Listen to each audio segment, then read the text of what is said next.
After being pushed off a high platform by the crown prince's most favored concubine, I forgot everyone. Except I mistook a simpleton boy as my own son. No one in the Eastern Palace didn't mock me. She woke up not knowing anyone, except she mistook the simpleton boy as her son while feeling terrified of the cold, frost-like child everyone said was hers, that one instinct devastating. A mother's heart knew her real child even when her brain forgot everything else. The way she chose Lu Yu over status, over the crown prince's favor, over the proper son, that wasn't amnesia, that was her truth breaking through. Her soul recognized her baby even when her mind couldn't. The crown prince could fake documents, but he couldn't fake a mother's instinct. Saying I damaged my brain from the fall, even mistaking my own birth son. But when I looked from afar at that cold as frost handsome child beside the crown prince, I only felt timid. What mother would be afraid of her own child? Liars. I was set on my foolish son, so when my foolish son's father came back and tried to secretly take him away, I was also set on him being my husband. Full of attachment, I reached out my arms, calling out the name for husband from my memory. Jade, take me away. In the darkness, the man's chest stiffened, intertwining warm breath and the dampness of autumn rain. Liu called out, "Daddy," with sleepy eyes. I am Liu Yu's mother, so this scruffy man who looked like a wandering Jianggu traveler must be my husband, so I also burrowed into his embrace. In my memory, I always loved to act spoiled like this, calling that husband with the blurry face, Jade. My arms, warmed under the blanket, crossed around the man's neck, yet he didn't move at all.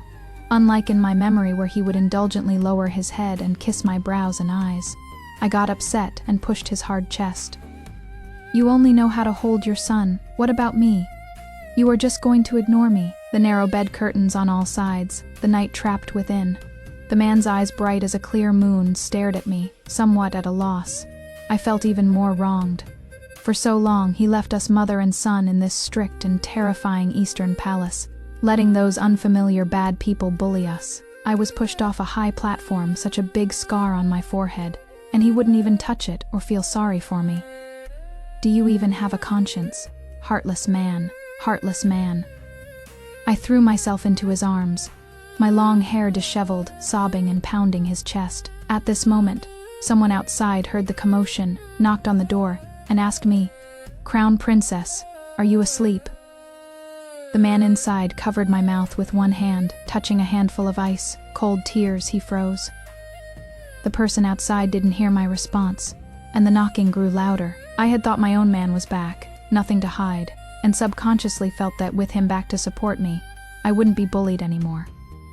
But the man nimbly flipped over and hid under the bed. I was stunned for a moment, finally brought back to my senses by the knocking outside. Liu Yu was also a silly one, like a little pig with rosy cheeks, sticking his butt up and lying there, fallen asleep again. I couldn't help but pat his butt, got up and shuffled in my slippers to open the door, rather impatient, face full of worriness. "What is it?" Several people stood outside the door, all attendants by the crown prince's side. The oldest among them was addressed as Eunuch Li by the others. I felt an inexplicable aversion to this old man who appeared to smile gently. He clasped his hands and bowed, saying, "The young prince fell off his horse this evening and scraped his hand."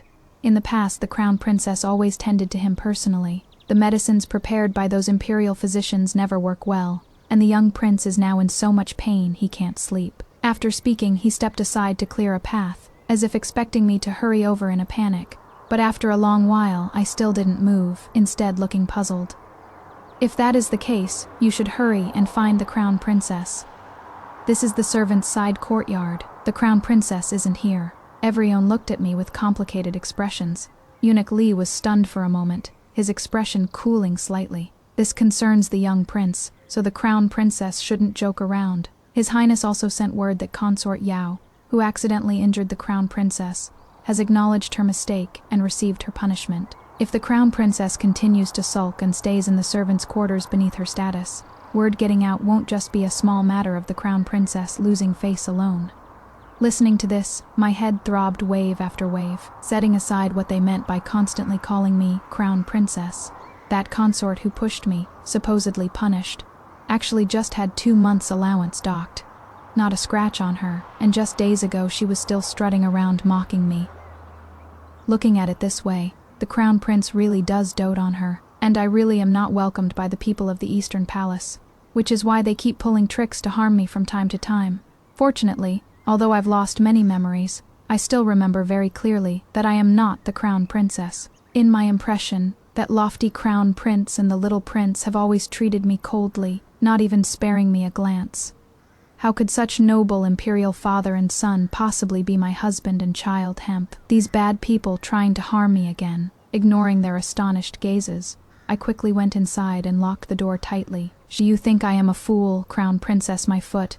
I'd be truly stupid to believe you. Go away. That husband who came back in the dark must have gotten into some trouble and couldn't come out to back me up. But I've been holding on by myself all these years, so I wasn't sad for long. I looked at the empty bed and the open window to the side. He took Lu Yu and ran, forgetting about me. I was stunned for a moment, clenching my fingers that were trembling from fear just now, muttering softly, "Go ahead and leave. I don't care." But the moonlight in the rain broke through the clouds, and outside the windowsill, a dirty little hand was gripping it, revealing a pair of bright eyes just like his father's. "Mommy." My nose stung. I pursed my lips, walked over, keeping a straight face. "What, did that heartless father of yours abandon you too?" Lu Yu tilted his head, not quite understanding, and reached out to hug me.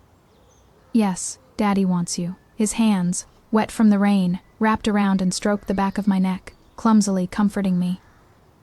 "Don't cry, Mommy. Little Six loves you." I hurriedly wiped the water from my face, picked him up, and walked back. I wasn't crying at all. It is just rainwater. I scared off all those bad guys just now, did you see? Wasn't I mighty? Even without your daddy, I can protect you. Lu Yu hugged me tightly and let out a muffled, as if he believed me completely. For several days, that cheap husband of mine was nowhere to be seen. Nonce. I accidentally overheard a few old women in the kitchen talking about Lu Yu's background. They said his father used to be the Crown Prince's guard, and he had an affair with me when I was a palace maid, which is how Lu Yu came to be. No wonder everyone in the Eastern Palace hates us, mother and son. They come up with all sorts of ways to make me slip up, probably looking for an excuse to kick us out. I listened from outside, lost in thought. While I was spacing out, the conversation in the kitchen had already shifted to the Crown Princess.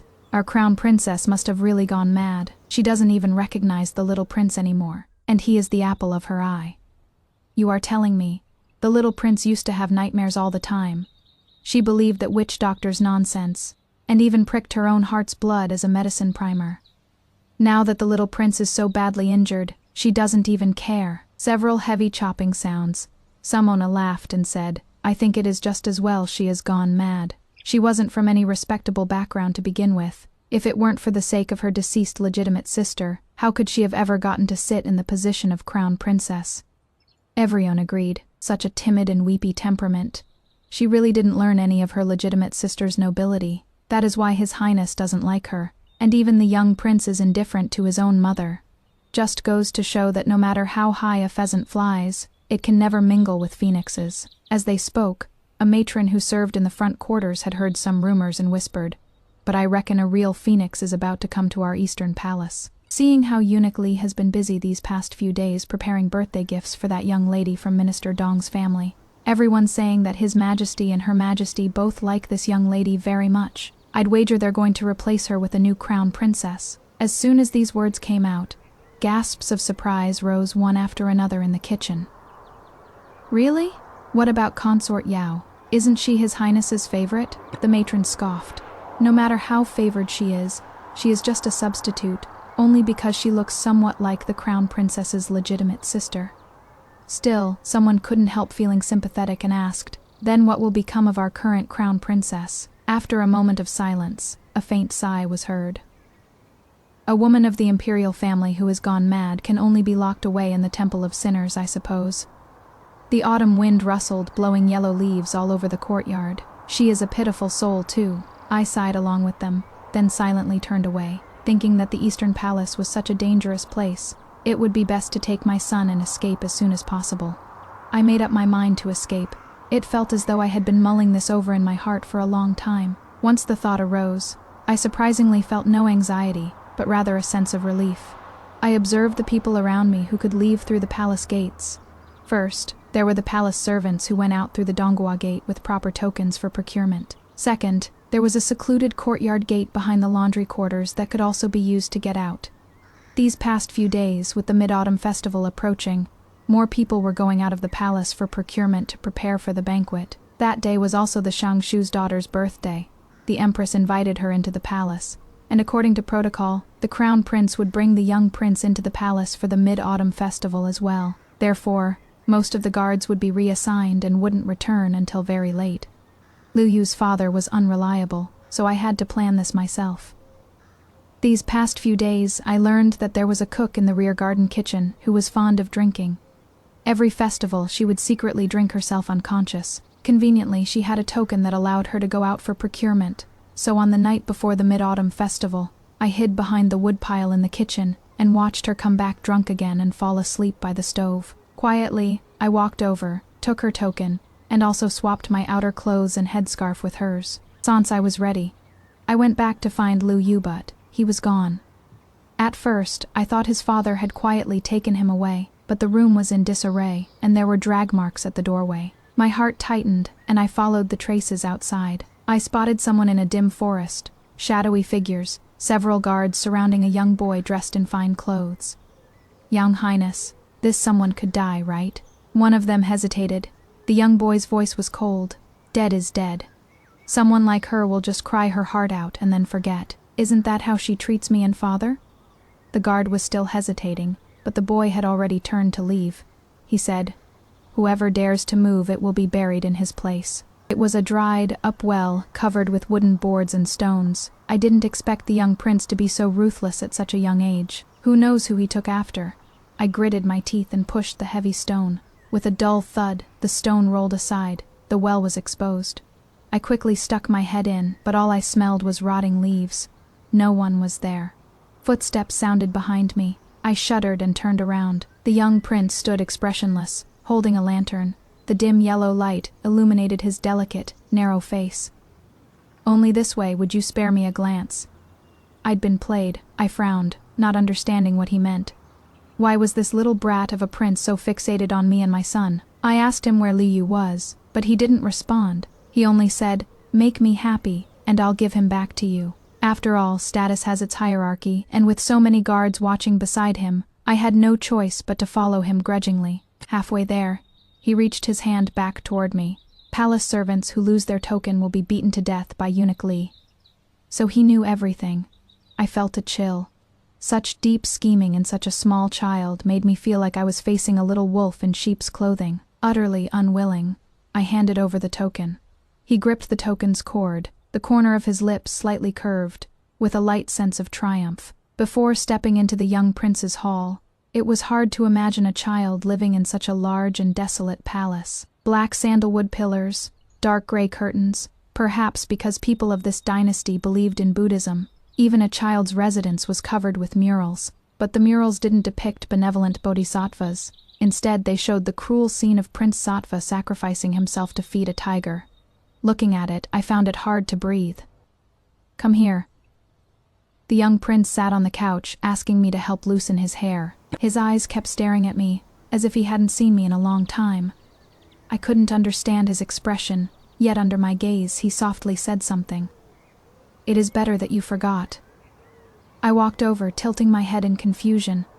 "What?" He shook his head, closed his eyes, and lay down on the couch, resting his head on my knees. After a while, he spoke again. "Have you really forgotten everything?" I lowered my eyes, the scar on my forehead aching faintly. I replied. He then said, "Then let me tell you, you are the crown princess's maidservant, and you've doted on me ever since I was born. Do you believe it?" The part about me being a maidservant makes sense. As for doting on him, I heard the crown princess cherishes the young prince very much. Perhaps I follow my mistress's lead and do the same.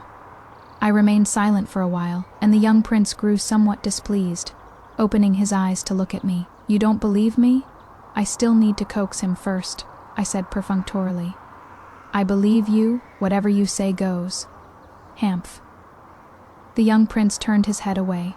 Since he was still half-grown, his bangs were braided into small plaits and tied with red ribbons on both sides. I gently untied the red ribbons, spreading a handful of jet black hair across my palm. The dark hair was soft, inexplicably softening my heart as well. Compared to his cold demeanor that surpassed that of adults, this childish hairstyle finally revealed a trace of his childlike innocence.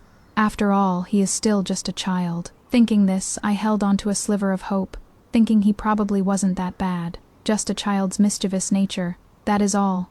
I stroked his hair and said gently, "Young prince, please give Lu Yu back to me. He is all alone. He'll be scared." The young prince's originally calm expression slowly hardened like white porcelain. He looked at me and said, "I am also alone, you know." The wind from the window passed through the large, cold, magnificent palace, making the delicate golden bells at the four corners of the bed curtains chime. I wanted to say, "It is not the same. You have a noble crown prince as your father, and a mother who loves you so much she is willing to use her heart's blood as medicine." But he sat there before that enormous painting of feeding tigers, his body thin and frail, a pair of dark, lonely eyes gazing at me. I found myself unable to say it. On the day of the Mid-Autumn Festival, the Crown Prince did not attend the palace family banquet as protocol required. He was ill. Thou, according to the little prince.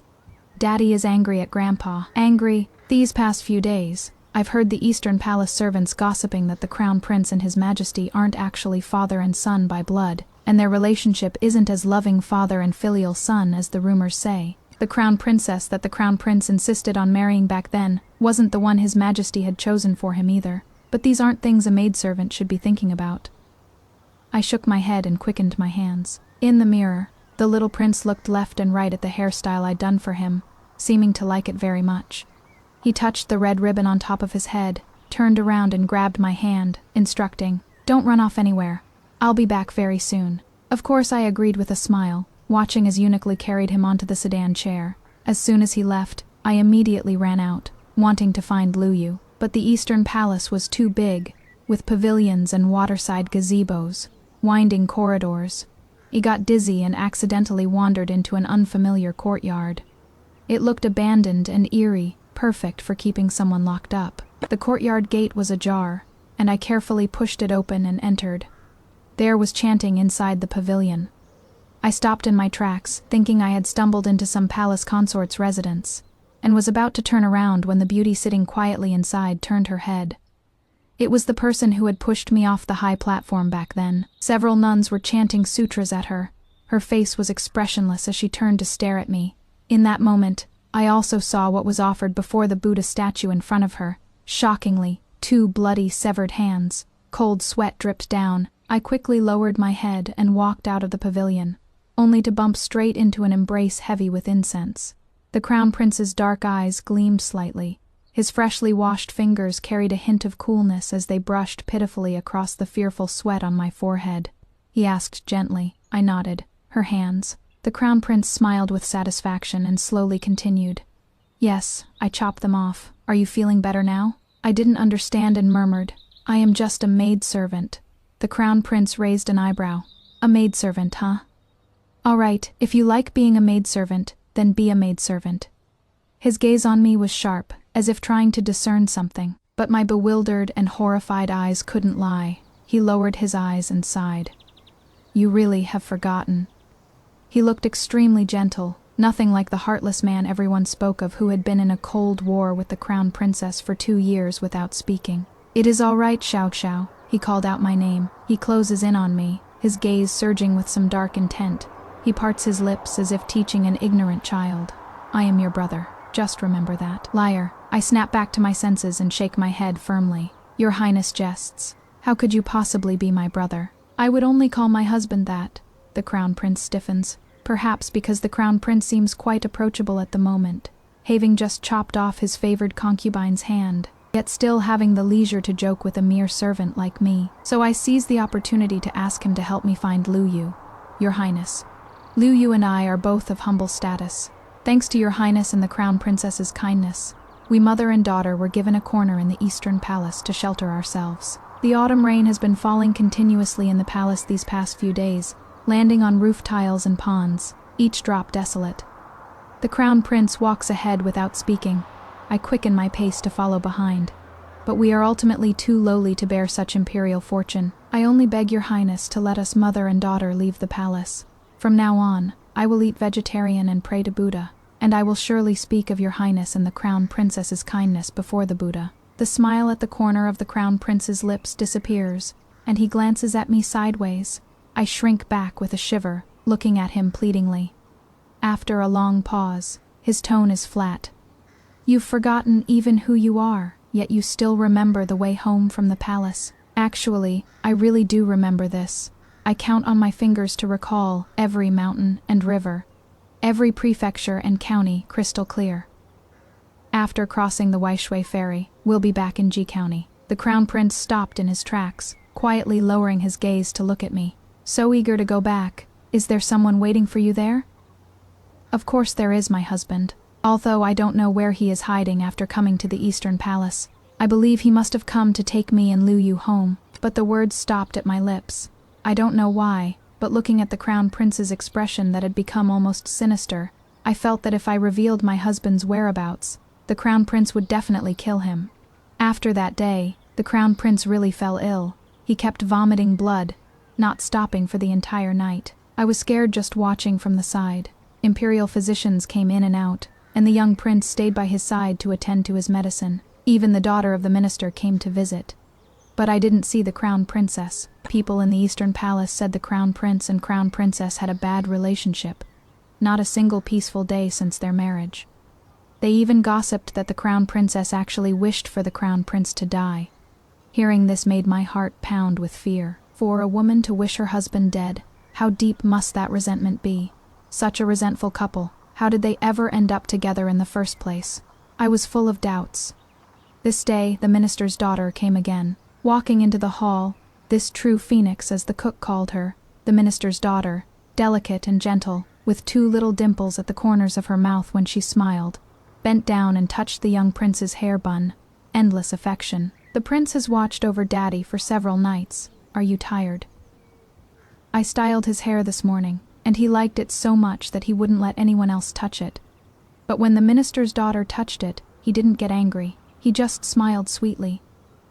Just that one scene, and suddenly I didn't want to watch anymore. I turned away and stood under the corridor outside the hall, watching a tall osmanthus tree in the garden swaying in a gust of wind, its golden blossoms scattering all over the ground. Eunuch stood right beside me, watching along with me, judging from his lukewarm attitude toward me before. He shouldn't have had anything to say to me, but while I was lost in thought, he suddenly spoke up. This tree was planted in the palace for 20 years without blooming. Only twice did it bloom like flowing gold, and everyone in the palace marveled at it. I looked at him in confusion, not knowing why he was telling me this. His gaunt face turned toward the osmanthus tree as he continued on his own. Once was at the crown prince's wedding, and once was when the young prince was born. After that, the osmanthus bloomed every year. Everyone said it was the good fortune the crown princess brought. But when flowers bloom so abundantly, they fall just as quickly. Look, in just a gust of wind, most of the splendor is already gone. The osmanthus petals fell like rain, drifting and scattering, continuously withering away. The old eunuch's words seemed like some kind of ominous hint. He no longer carelessly called me crown princess, but instead called me Miss Xiao Xiao. If one day you remember, and you see the crown princess, please pass on a message from this old servant. What message? Eunuch lowered his head and slowly walked away. If she has made up her mind to leave, then let her go to the Western Garden Imperial Park. I stayed where I was, frowning at the key that had somehow ended up in my hand. The day the rain stopped, the crown prince got better. The office of the heir apparent had accumulated quite a lot of affairs, and the Eastern Palace threshold was worn by officials coming and going, so busy their robes fluttered in the wind. The crown prince didn't mention letting me leave the palace, nor did he allow me to go anywhere else. He just said since I was a maidservant, I should do a maidservant's duties properly. Nothing more than dressing him, combing his hair, and brewing medicine. Unexpectedly, I wasn't very good at it, as if I had never served him before. Either I'd pull out a few strands of hair when putting on his crown, or tie his ribbon too tight, making him complain that he could barely breathe during court. But even though I did so poorly, he never mentioned replacing me. That night he was still reviewing official documents in the study. It had gotten cold, so I was warming his outer robe over the incense cage beside him. Before I knew it, I started dozing off. When I woke with a start, I found myself in the crown prince's arms. His outer robe was draped over me, warm with the scent of agarwood. I quickly got up, thinking this crown prince was really a libertine, not devoted at all. I felt somewhat disgusted. The crown princess he'd rather defy an imperial decree to marry was soon going to be thrown into the sinner's temple. Later he took in so many beauties and talented ladies, liked them for a few days, then forgot about them. No, there is such a gentle and noble minister's daughter. He appears to treasure and respect her, but in truth he is also indifferent. Every time the minister's daughter speaks beside him, his mind wanders elsewhere. Can someone like this truly love another person? I doubt it. The crown prince just watched like this, watched me flee from his side, curling up at the edge of the bed, burying my head in my knees, refusing to look at him even once. I don't want to stay here anymore at all. Leave the palace, leave the palace. My anxious heart pounded wildly, the key I'd been hiding in my sleeve pressed cold against my skin. This day I brewed medicine for the crown prince as usual. The people from the Imperial Medical Bureau delivered the ingredients, and the prescriptions were written in detail one by one, with the properties of each ingredient noted, what shouldn't be too much, what shouldn't be too little. I watched the boiling stove and poured the crushed ingredients in. When I brought it to the crown prince to drink, he was somewhat busy and told me to set it aside. I smiled and said, "Your Highness, medicine should be drunk while hot.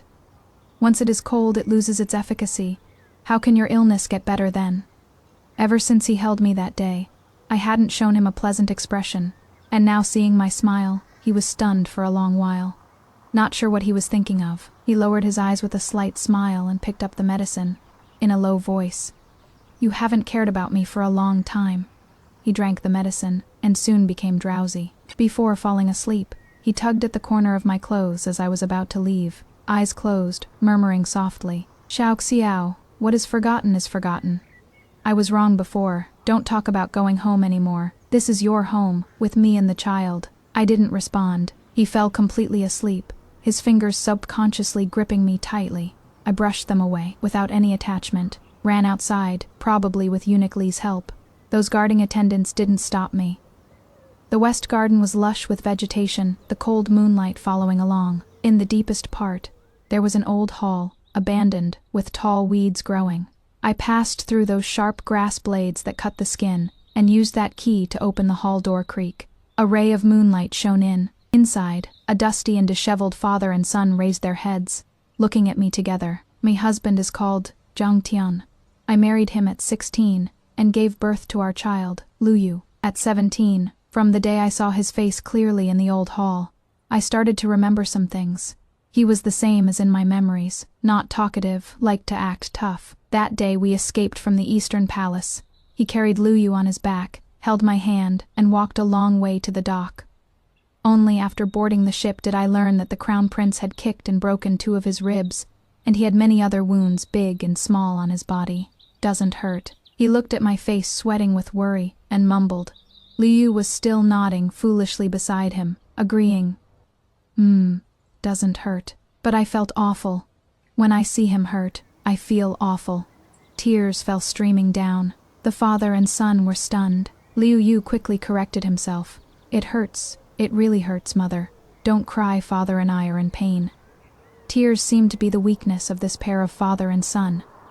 They became so considerate the man no longer acted like a silent gourd, and Liu Yu no longer slept all day like a little pig. During the leisurely days on the boat, the man lay in bed obediently recovering from his injuries. I changed his clothes and wiped him clean, and his pair of eyes would quietly follow me around. Liu Yu helped me fan the fire by the medicine stove. He wouldn't slack off, often fanning the fire too vigorously, and in the blink of an eye, the medicine would be boiled dry. The man never scolded him, only praised him for his strength. Liu Yu became even more diligent. At night, our family lay on a small bed together, with Liu Yu sleeping in the middle. Autumn insects flew in from the river, fluttering around the old lantern. I gazed at the lamp shadow above my head, knowing the man wasn't asleep either. There were so many things I wanted to ask him. Why did he leave us mother and son in the Eastern Palace? Why didn't he come to get us for so many years? 1,000 words, 1,000 thoughts. But in the end, I asked the most irrelevant question. It was on the night of our wedding, a small blank in my memory that I couldn't recall. "Hey, husband."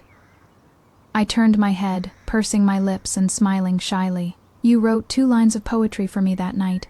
I don't remember them. Recite them for me again. Half of the man's face was in the lamplight shadow, his Adam's apple bobbing slightly. After a long pause, he spoke in a hoarse voice. He said he didn't remember either. As the boat crossed the Wei River and was about to bring me to my hometown Ji County, I remembered some more things. Jiang Tian was a death warrior.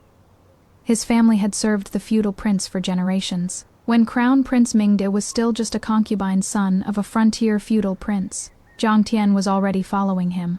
Back then we were all very young, growing up on the same land. Mingde wasn't valued by the feudal prince, and when he played wildly, he was no different from us. Jiang Tian's ability to compose poetry was taught to him by Mingde. This was absolutely not something a death warrior should learn. But at that time, none of us cared about status. We just thought it was funny to see someone as big as Jiang Tian pondering like a bookworm. Mingde and I would always hide in the bushes when he was about to compose poetry and throw horse dung at him, scaring him so much that ink splashed all over his face. Before he could react, Mingde would hold my hand and run away laughing. "Xiao Xiao, run!" But Mingde ran so fast that he always accidentally let go of my hand. Like a stray rabbit, I would always get caught by Jiang Tian, held in his arms, and he'd press his face close and smear me all dirty too. "Do you dare do it again?" He laughed, his eyes curved at the corners. I had no choice but to beg for mercy. "Brother, I'll never dare again." Such precious memories were like a solid piece of gold, shattered in a sudden war that came later, falling apart, turning into a handful of flowing sand, cupped in my palms, constantly slipping away. The barbarians invaded the border, and the feudal lord guarding the frontier, along with all the imperial clansmen, died. Only Mingde remained, forgotten by the feudal lord in some remote backwater, barely surviving by sheer luck. The emperor had no sons, and out of pity for his deceased brother, he brought his brother's only bloodline to the capital to be educated in the palace alongside other imperial clansmen. Jiang Tian had to go with him too. I don't know how long I cried, only remembering that when I woke up, I was the only one left wearing mourning cloth, staring blankly at my parents' memorial tablets. Relatives took me in, but after raising me for a while, they cursed me for freeloading and wanted to marry me off to some old fat wealthy man. "It was you who came back, saying Mingde had become crown prince, that you'd earned merit and wanted to marry me and take me south to start a family, never letting me suffer again." The river breeze blew gently, and I leaned against the ship's railing. The river was calm, like that painting of Shaoxiang that Jiang Tian had copied back then. He always loved the southern landscapes.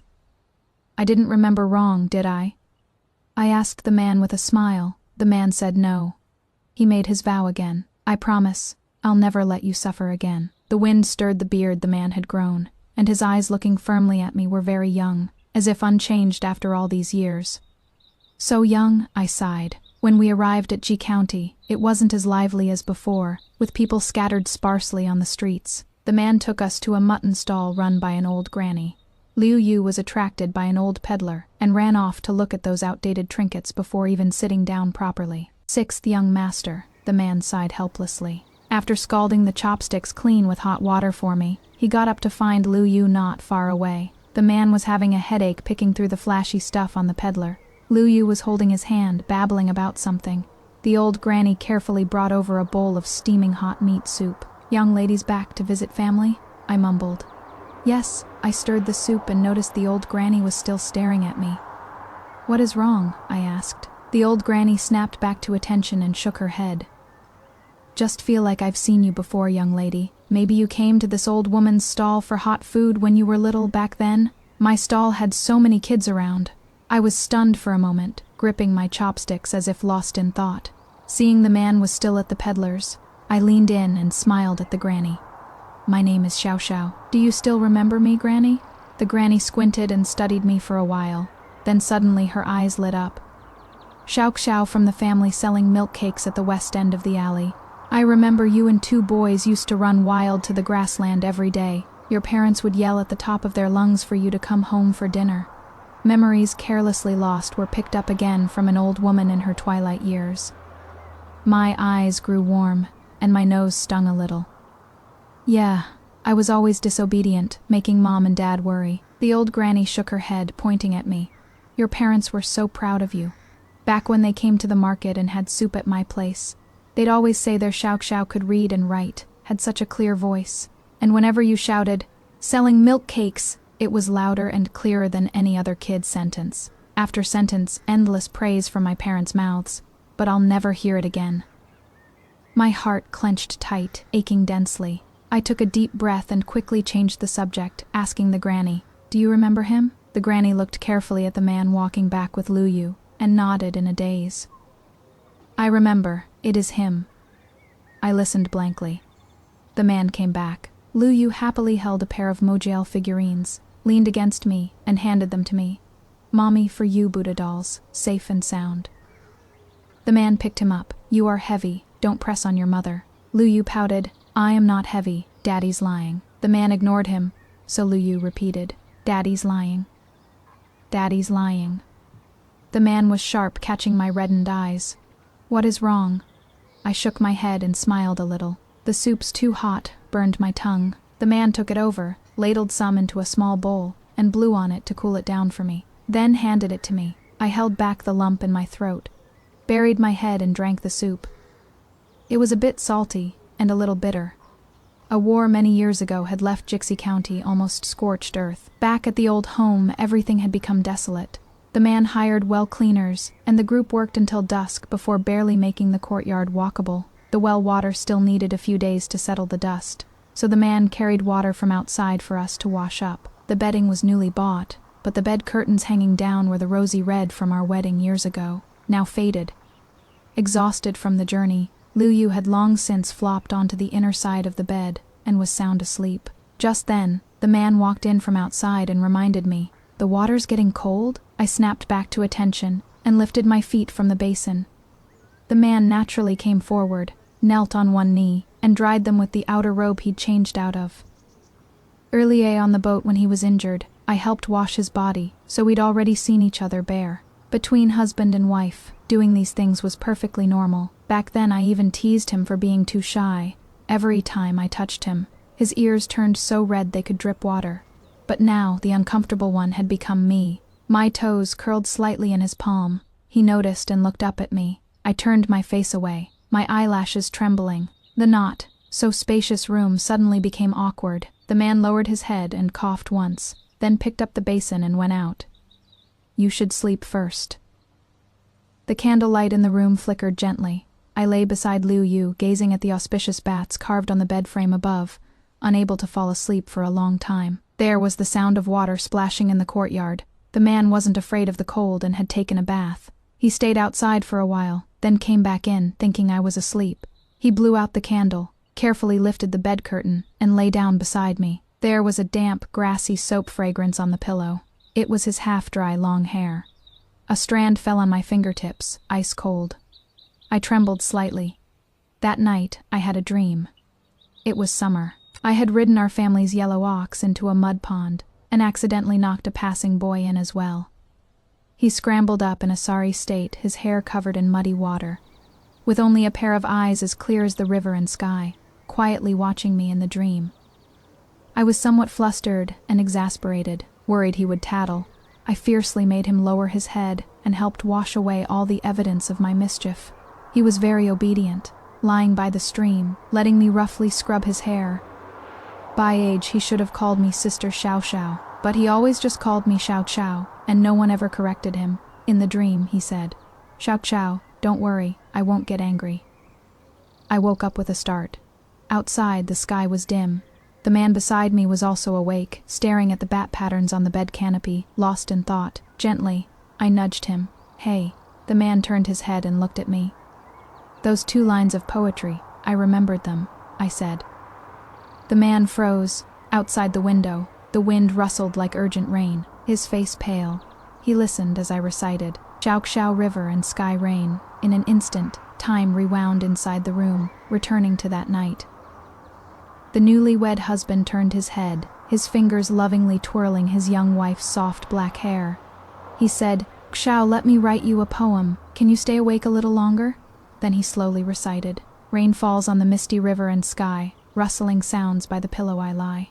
Worried my wife is not yet 17, through the long night I sigh endlessly."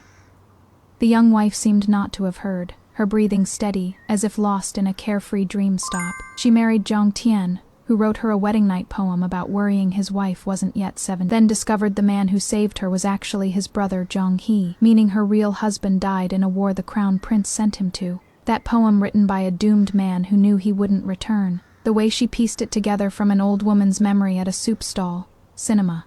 Her entire marriage was built on grief and a younger brother's desperate love. No wonder she cried. She'd been mourning the wrong man while living with his ghost. The husband was deeply worried. Tell me, what exactly was he worried about? I softly asked this man who was much younger than Zhang Tian. Did he know he was going to a war he wouldn't return from? The man's eyes suddenly reddened. I turned over, and something in my heart fell with a thud into a bottomless dark well. The sighs of the old woman selling lamb soup echoed in my ears. It is him, Zhang He. He had an older brother who passed away long ago, named Zhang Tian, right? What, Zhang He ran away? The weather in the capital turned suddenly cold, and it was the season for drinking lamb soup at the winter solstice. Several shadow guards from the Eastern Palace finished their night watch and waited at Maxing Street behind Donghua Gate for the first bowl of hot soup at dawn to fill their stomachs. Not expecting to hear such shocking news, the lead shadow guard nearly spat out his soup. He awkwardly swallowed the soup. Greet, the young prince is definitely going to give us trouble again. Unexpectedly, the brother who spoke slowly added with an expression as if death was imminent. He took the crown princess and her child with him too.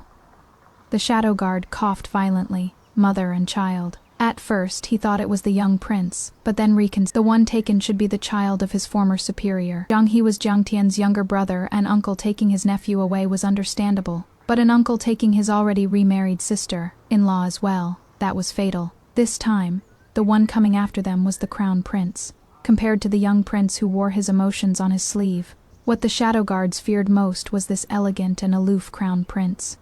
They were all cultivated by Zhang Tian after the crown prince came to the capital. They had never seen the crown prince's innocent and carefree days at the frontier when he was still a vassal king's illegitimate son. The first time they saw the crown prince, he was already this deep and cold. Outside, the sound of caning echoed again and again. It was Eunuch Li being punished. The shadow guards couldn't help but break out in cold sweat. This old eunuch, who had been by the crown prince's side since childhood, had always been the person the crown prince trusted most. Yet the moment he touched the crown princess, the crown prince showed no mercy at all. After several dozen strokes, the old eunuch's white hair, always combed immaculately, fell disheveled from his headcloth, his breathing faint. Mingdi walked down and crouched beside him, asking softly, "Old man, where did you hide them, the south, or the frontier?" The old eunuch struggled to lift his gaze. He saw the crown prince's pair of narrow yet somewhat round eyes. The young prince also had such beautiful eyes. But because Mingdi had grown up and was used to looking down at others, he no longer had the innocent serenity of childhood. Instead, his eyes held cold resentment and anger, as if everyone under heaven owed him something. Was that really the case? When he was young, he felt his legitimate older brothers had stolen his favor and glory, forcing him to live in a remote backwater, suffering in grievance. By a twist of fate, it was precisely because he wasn't favored that he managed to survive. When he grew up, he became the crown prince. Then he felt that the good friend who had shared life and death with him had betrayed him and stolen the woman he loved. When he heard that Zhang Tian had run off to Ji County to marry Xiao Xiao, he summoned the man back in a fit of rage and threw him to the north to kill barbarians. That taciturn, tall death warrior thought that by going, he was being loyal to his lord, true to his friend, and earning military merit and honor for his young wife. The old eunuch still remembered that day of departure, the man in his imposing armor, patting Mingdi's shoulder with brotherly trust. The man still forgot about rank and status, missing the flash of coldness that passed through the eyes of the one who was now the crown prince. But the next moment, what he said made the crown prince's expression stiffen. This formidable death warrior had a soft heart, easily moved to sorrow. He said heavily, "Your Highness, Xiao Xiao is pregnant. She is all alone at the border, and I am very worried. Could you bring her to your side to take care of her first? When I return, I'll take her to the south." At that moment, did the crown prince ever waver? He knew full well that the battle in the northern border was a matter of life and death. Yet he still let a newly married pregnant wife lose her husband, deceived her into a forced marriage, and made her give birth to the young prince. Xiao Xiao was weak after childbirth, and her true status was lowly. The noble identity the crown prince fabricated for her couldn't protect her at all. The food for her and the young prince was poisoned by spies planted by the crown prince's political enemies. Something went wrong. Liu Yu, who already considered himself a big brother, felt he should help his sickly mother take care of his little brother. He took a bowl of warmed milk from the wet nurse and tasted it for his brother to check if it was too hot. That one taste ruined his entire life. That was Xiao Xiao's first child, so kind and righteous. He would have grown up to be like his father. When Xiao Xiao held Liu Yu burning with high fever, crying day and night, did the crown prince ever regret it? But the old eunuch had always been filled with regret. If back then he hadn't helped the crown prince hide the truth from Xiao Xiao because of the crown prince's pleas, deceiving her into coming to the capital, would this girl he had watched grow up not have lived in a gilded cage, crying like a cuckoo weeping blood? The old eunuch closed his eyes in sorrow. "Your Highness, please let her go." So what if His Highness made her the crown princess? Wasn't she still brazenly pushed off the high platform right under your nose?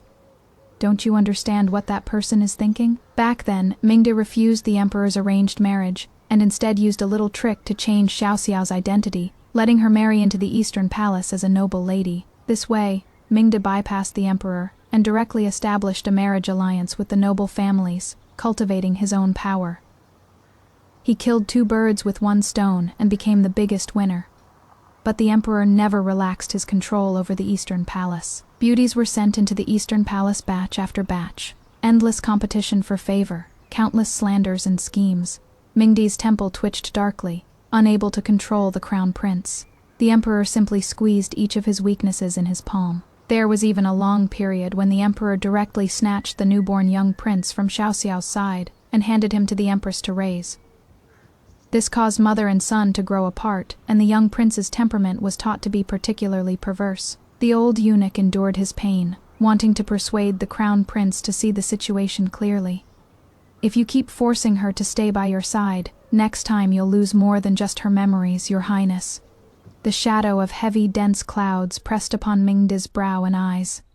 He straightened up, his face unreadable against the light. "Old man, have you gone senile?" He said the current situation was just right. He had long planned everything properly. No matter how ruthless the emperor was, he was merely strong on the outside but weak within. His rush to replace the crown princess now was simply because he sensed his days were numbered and wanted to quickly plant his own people in the Eastern Palace. He was merely putting on a show with his son, going along with the emperor. Mingmin was clever and understood that his father's actions were to protect his mother. Besides, Mingde had long arranged for people at the criminal temple. Xiao Xiao only needed to hide somewhere for a while, and he could take advantage of the emperor's critical illness to pull out all the thorns from the court and the Eastern Palace. When that time came, the path ahead would be smooth. His Xiao Xiao would sit on the most honorable position of empress, becoming the mother of the nation. Wasn't this good enough, could that dead person she had always been longing for give her all this? Mingde's refined face was full of obsession. He smiled and said, "It is all right, even if you won't tell me, Grandpa. I have my ways." Like indulging a mischievous cat sneaking out of the house, he loosened the invisible rope between his fingers.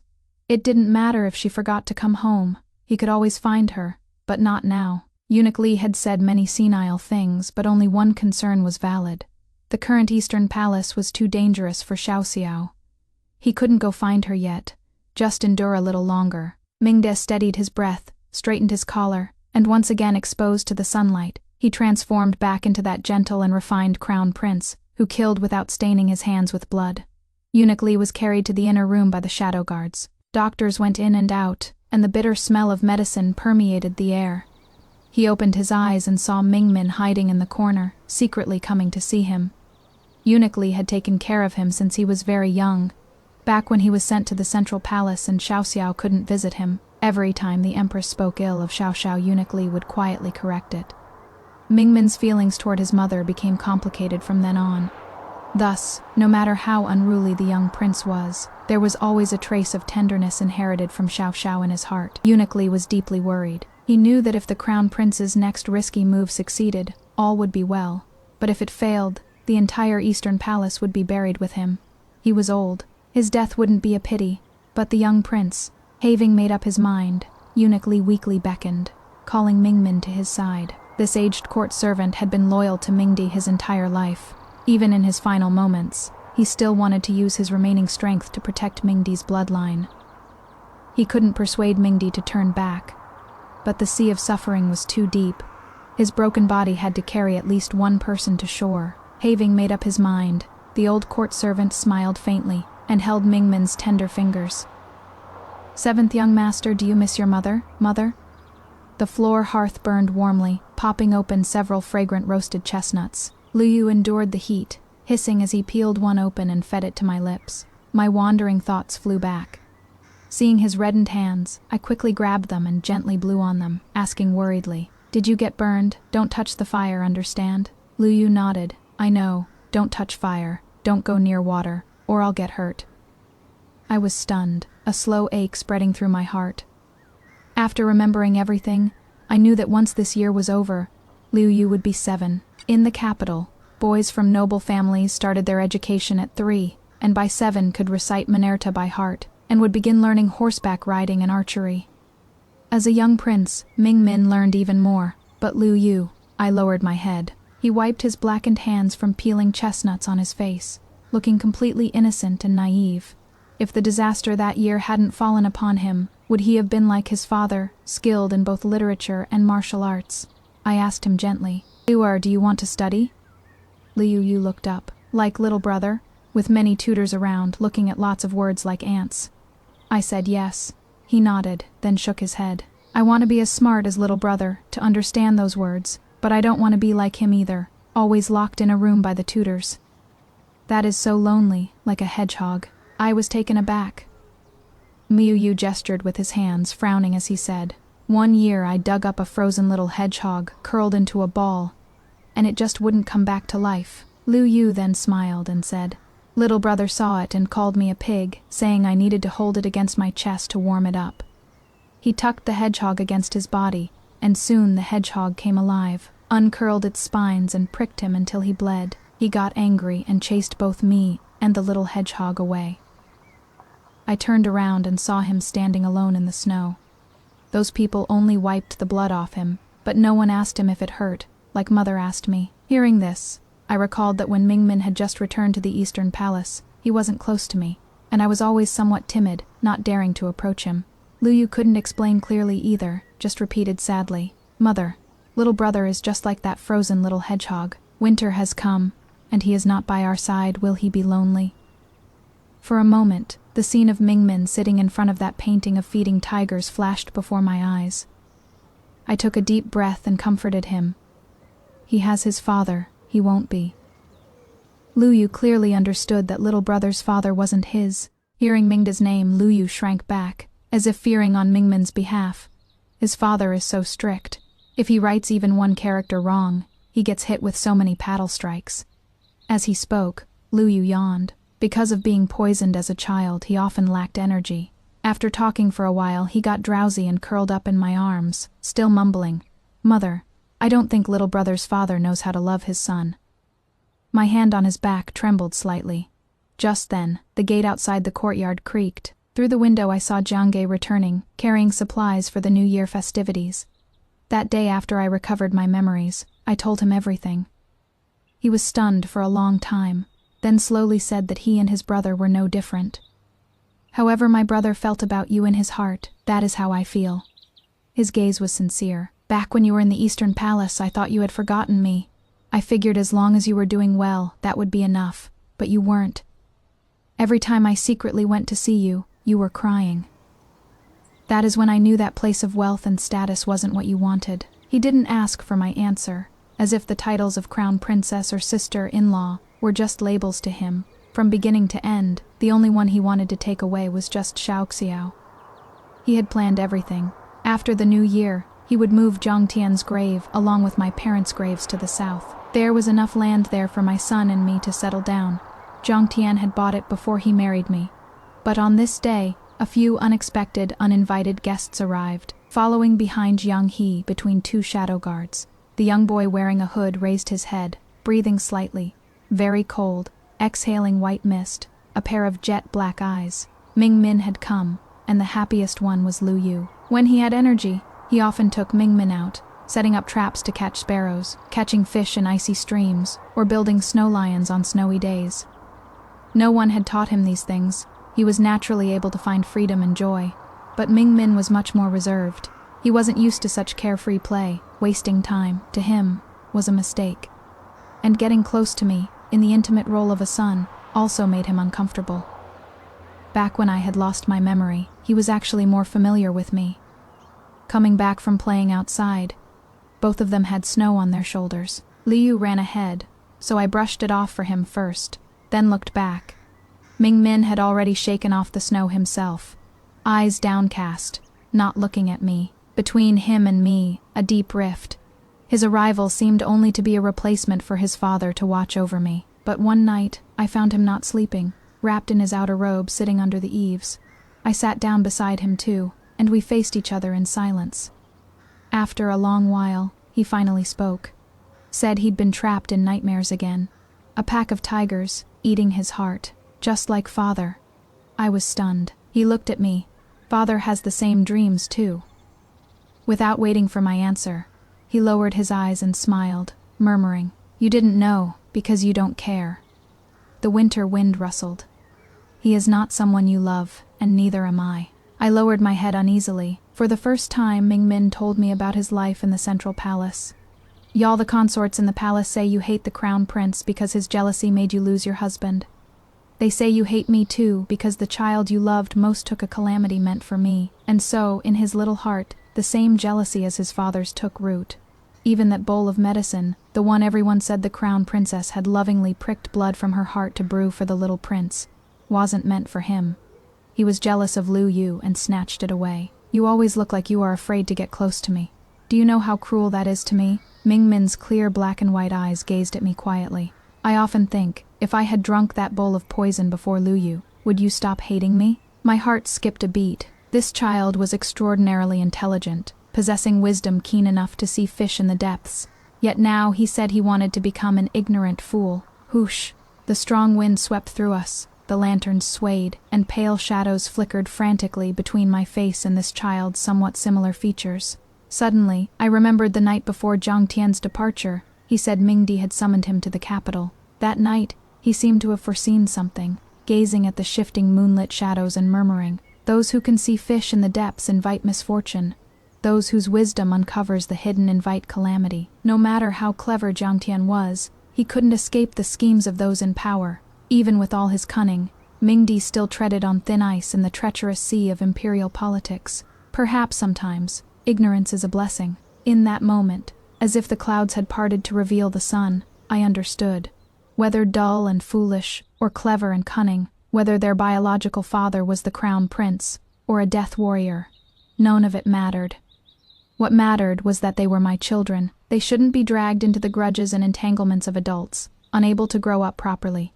Having made up my mind, those mountain, like hatreds and loves weighing on my heart, impossible to overcome, slowly dispersed like clouds and mist. I let out a breath and leaned in to carefully embrace the thin young boy. "Seventh child, I am sorry," Ming-min, the hedgehog prince, finally broke. Told her he wished he'd drunk the poison instead of Liu Yu, just so she'd stop being scared of him. A child wanting to die for his mother's love. And she, finally got it, embraced him, said come south with mother, and chose both her sons over everything. The crown princess title, the palace, the grudges, the way she stroked his hair, and he gripped her collar, breathing fast with red-rimmed eyes. That is a little boy who'd been starving for maternal love his whole life. She stopped seeing him as the crown prince's son, and started seeing him as her son. That is not plot, that is healing. When you needed mother, I only knew how to wallow in my own pain, forgetting how to love my own son. Ming-min's back stiffened. I hated Mingda so much that I didn't dare get close to Ming-min, as if getting close to him meant getting close to all the cowardice and pain I couldn't resolve. But what fault did he have? He was brought into this world by me in a daze, putting up prickly defenses only to protect himself. My eyes welled with stinging tears. I stroked his soft hair. Come south with mother. We won't be noble princes anymore. You'll stay by mother's side and grow up slowly with your little brother. Ming-min's hand, loosely resting on my collar, suddenly trembled and gripped tight. He buried his face in my neck, breathing rapidly, his eyes rimming red. The wind was still blowing, but the lantern's light and shadow calmed down, like a belated mercy enveloping us mother and son. I thought taking Mingmin away would be blocked by the two shadow guards who had followed him. Unexpectedly, they didn't. They were both picked up by Jiang Tian from the slums and trained, even younger than Jiang He. During the grave relocation, they helped carry the coffin onto the boat. It wasn't until we traveled along the Han River that I learned they had secretly escorted Mingmin out of the capital, using Eunuch Li's token without the crown prince knowing. Escorted, Jiang He and I exchanged a glance. What happened in the capital? The two shadow guards hesitated, seemingly unsure whether they should tell me, but there was no need for them to say anything. Once the boat passed the northern border, news that the 9 gates of the capital had been sealed, and no one was allowed in or out spread among the merchant ships. It was said to be by the crown prince's order. Everyone was on edge as the rumors spread. The current emperor had no heirs. In his early years, he adopted sons from various royal clans into the palace to raise. Ming Di stood out and became the crown prince. But his position had never been very stable. To divide power, the emperor had granted titles to many vassal kings to guard various regions, making the crown prince's forces actually the weakest. Now that the crown prince had suddenly seized control of the imperial guard and sealed the city gates, no one knew if the emperor was safe. Everyone discussed anxiously. Something must have happened. Jiang He's expression remained calm upon hearing this.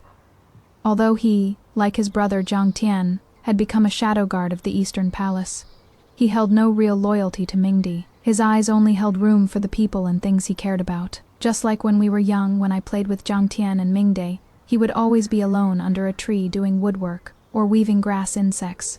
My vanity box was made by him, and whenever my hair got messy from playing wildly, he was the one who would braid it again for me. Jiang Tian and Ming Di often teased him. A boy always putting such delicate effort into Xiao Xiao. When she gets married someday, are you going to follow her as a dowry maid? Later, everyone grew up and things changed. Only he still retained that almost stubborn innocence. I gazed at him. He seemed not to hear any of those turbulent palace coups and power struggles. Because one day, I mentioned that fish from the river in early spring must be delicious. He buried himself in making a fishing rod and stood by the ship's railing adjusting it. Liu Yu saw this and pulled the worried Ming Min over, asking Jiang He to teach them how to fish. I exhaled a breath, my gaze calm, looking toward the endless capital city of the Central Plains. Success or failure lies with heaven. He always had heaven's favor. I wonder if it will prove true this time. At that moment, surprised laughter from the passengers rang out. Mother, the sky was clear and bright, the spring ice melting in the warmth. Liu Yu grabbed Mingmin's hand and raised the rod, river water splashing onto their young, innocent faces. I snapped back to my senses, pressed down my hair scattered by the moist river wind, and walked over with a smile. Having traveled most of my life, I finally arrived at the south that person had always longed for. The river here was just like his favorite Shaoxiang painting, gentle and calm, misty and hazy, as if there were no wind nor waves. Ming Min side story. The young Prince Ming Min saw his father again 6 years later, at the Crown Prince's mausoleum. By then, he had grown into a handsome young man, although 6 years ago his father had committed such treasonous acts of rebellion against the emperor. The late emperor still remembered the affection of the young prince, calling him Grandpa, and preserved his princely title. All the suspicion and hatred were buried in the ground along with the failed rebellion and the change of the Eastern Palace's master. The young prince climbed up the hill, passing through the small path among the weeds of the tombs. His plain clothes caught some cockleburs, which he calmly picked off one by one and put in his sleeve pocket. His older brother had been reading the Book of Songs recently, and his favorite poem was Cocklebur. He had asked him to pick some as a gift if he ever came across them in the wild. As it happened, the only poem the former crown prince had personally taught the young prince was also this one. At that time, the young prince didn't understand the hidden emotions contained in this poem. His father explained it to him. It was a story of a soldier and his wife longing for each other from 2 different places. The soldier climbed up the high mountain ridge. His horse was so tired its legs had gone weak, yet ahead of him lay ridge after ridge of hills. How long until he could return to his wife's side? He didn't know. He just kept climbing. He wanted to go home. After father finished speaking, he fell into a strange silence. After a long while, the young prince finally detected a trace of envy and guilt beneath his seemingly calm expression. He said that for most of his life, what he wanted most was to take the place of that soldier and return to his wife's side. The young prince walked past tomb after tomb from years past. Buried here were crown princes from previous dynasties. Some died young in infancy, others died prematurely. His father slept in the last one.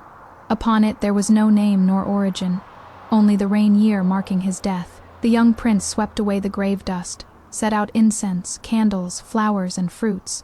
Then he knelt down and kowtowed.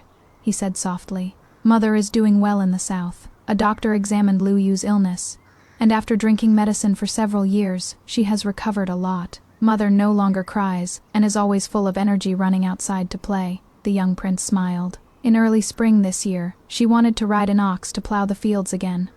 Who knew the water buffalo in the south would be even harder to tame than the yellow cattle in the north? She got covered in mud several times. She didn't get discouraged either, and instead started helping those local gentry run an academy. They teach all sorts of things there. Even old grannies in their 60s and 70s can go in and learn how to make strange foods like lamb milk cakes and iced drinks. The young prince lowered his eyes helplessly, the corners of his lips curving up gently. Mother has many people who love her, and she is very strong. She takes good care of both me and Liu Yu. He touched the tombstone, and the wind made the candle flame flicker. As if a sigh, "Father, I haven't had nightmares for a long time now. Is it the same for you over there?" A breeze brushed past his brows and eyes that resembled his father's, like a silent answer. The wind did not linger, continuing on its way. Where was it going? To the south, perhaps. It wanted to take one more look. The wind blew past ridge after ridge of hills, crossed bend after bend of rivers, and cascaded downward. Homesick yet hesitant, it dared not draw closer, only swirling among the narrow eaves. The iron wind chimes jingled. The woman dozing against the corridor seemed disturbed, her brows lightly furrowed. She was having a dream from childhood. Her little companions, two bright-eyed boys, were leaning on the courtyard wall calling for her to stop, insisting on riding the ox and come run horses with them instead. Xiao! A light rain mingled with a gentle breeze, carrying her back to that time. The girl wearing a bamboo hat, puffing her cheeks in frustration while holding the yellow ox's nose rope, turned around. Softly, she smiled, answering the wind. "Hey, coming. Here is what destroys me." Xiao spent years trapped in an identity crisis. Was she the crown princess? A widow? A mother? Turns out she was all of them. But the palace wanted her to be none of them. The crown prince loved her so obsessively. He sent her real husband to die, married her under false pretenses, let their son get poisoned, then expected gratitude. But the real tragedy, Ming Min, a brilliant child so desperate for his mother's love, he wished he'd been the one poisoned. A boy who studied fish in depths and knew his father had the same nightmares about tigers eating hearts. He was 7 years old, carrying generational trauma like a crown prince carries a kingdom. The satisfaction. She chose them. Chose the simpleton son. Everyone mocked. Chose the hedgehog prince. Everyone said wasn't even hers. Built them a life in the south where they could catch fish and ride oxen and just be kids. And when Ming Min visited his father's grave years later, he told him, "Mother has many people who love her, and she is very strong." That is the revenge. She thrived without the palace, and the crown prince died knowing it. That ending where the wind tries to visit her, but she is dreaming of her childhood friends, calling her to run horses. She moved on. The wind can only watch from a distance. Poetic justice. Sometimes the greatest act of rebellion isn't escaping the palace. It is choosing love over status, healing over revenge, and building a new family from the ashes of the old one.